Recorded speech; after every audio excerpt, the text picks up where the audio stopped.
Welcome to Larry's Library. This week I've got Once and Future Deluxe Edition Book 2. This one is, of course, by Boom Studios. The one I have here is the slipcased edition, and it has 336 pages. The MSRP is $69.99, but please don't be a chump. Don't pay that.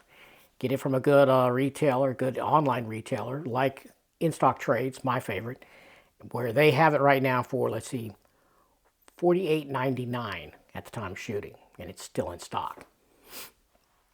As I said, mine is slipcase. Now, if you want to save roughly 20 bucks, get the non-slipcase version. It's still a deluxe hardcover, so it's the same book, just without the slipcase. And actually, it's a much better value.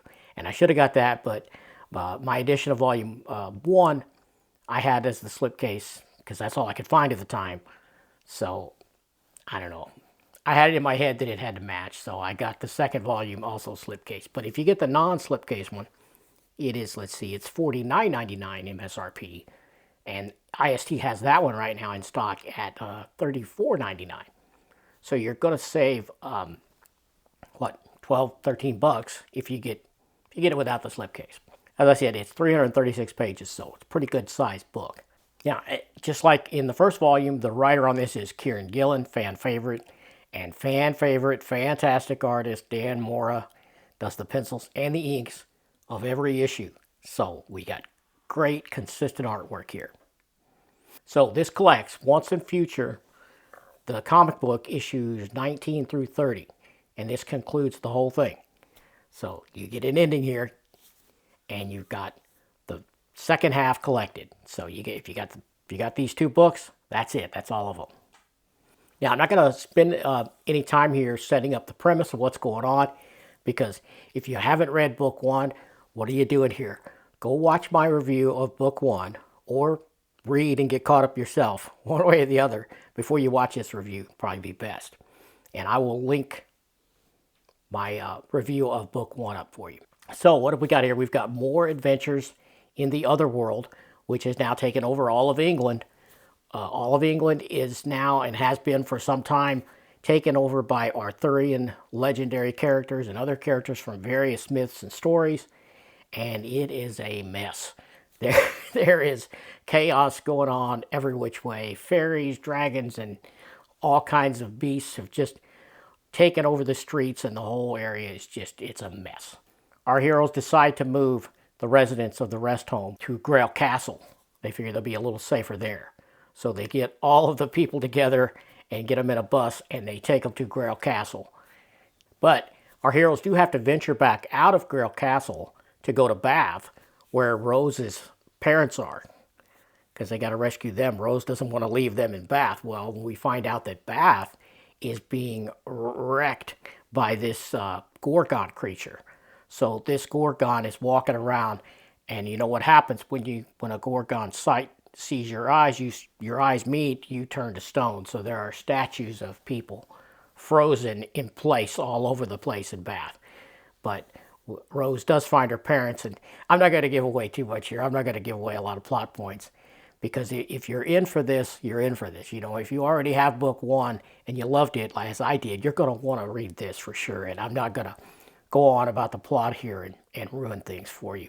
I'll just show you some great art, and we'll talk about it a little bit. There's a lot of funny bits in here, but there's one especially funny bit here I got in my notes where Bridget writes a bunch of note cards. She writes a bunch of note cards for the people they're leaving holed up in Grail Castle on how to deal with various kinds of magical beasts. She leaves these note cards with the rest home nurse, but ultimately Rose and Bridget and Duncan decide to leave Grail Castle because they know that their presence is going to draw the various Arthurs to that castle, and all of the monsters and the ensuing mayhem that's going to follow that. And I say Arthurs because now you have at least 3 different Arthurs, 3 different incarnations of Arthur vying for the sword and vying for the throne of England. So it's wild. I loved it. This whole thing is right up my alley. I mean, you've got swords and sorcery, all these mythic creatures. And I tell you, I'm really impressed by Kieron Gillen's grasp and the research he must have done into the various Arthur legends and literature and all of the other things. I mean, I thought I knew a fair amount about King Arthur and that whole thing.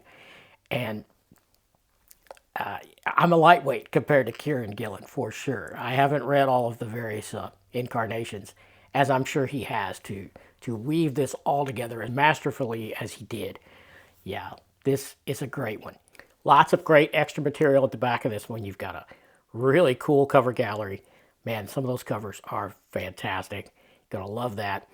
And there is an excellent article by, let's see here, by Ollie McNamee. I don't know if that pronunciation is correct, but where Ollie explores the various myths and stories that Kieron Gillen drew from, which is what I was talking about a while ago. And this the article goes into some detail about the sources that the various versions of all of these myths and legends were weaved from. And I found it super fascinating. I mean, if you usually skip over the back material, don't skip out on this one. It's worth it. It's 4 or 5 pages probably. It's a pretty good long article, and I found it utterly fascinating. We do have a pretty damn satisfying ending to this, I have to say. Kind of bittersweet. A lot of good endings are bittersweet, and this one is also. It's just a pretty short review because I don't want to give away plot points. There's so much going on here. I really love the character designs.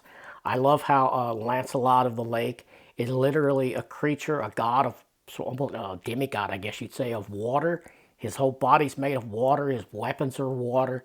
It's really well done and fascinating. I would have never thought to do that with Lancelot. Another example of Kieron Gillen's genius here.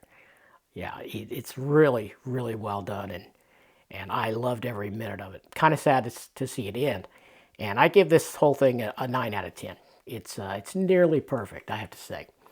But there is a little glimmer of hope, though, because in the farewell section from Kieron Gillen and some of that back material, the addendum, Gillen hints at a possible future for these stories, and there could be more stories of Bridget in the future. So I absolutely hope so, and I think you probably do too. If you've been following it this far and you love book 1, you're going to love this, and you're going to want more, because I sure did.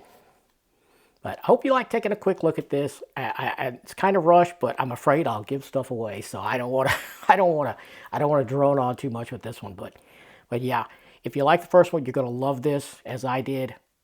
Pick it up. It's great stuff. The Dan Mora art alone is worth it, but then you've got the Kieron Gillen weaving of various mythologies and stories together to form this new thing, and it's a great one. Hope you like taking this quick look with me. Give me a thumbs up if you like this. Subscribe if you haven't already. And I'm going to catch you next time.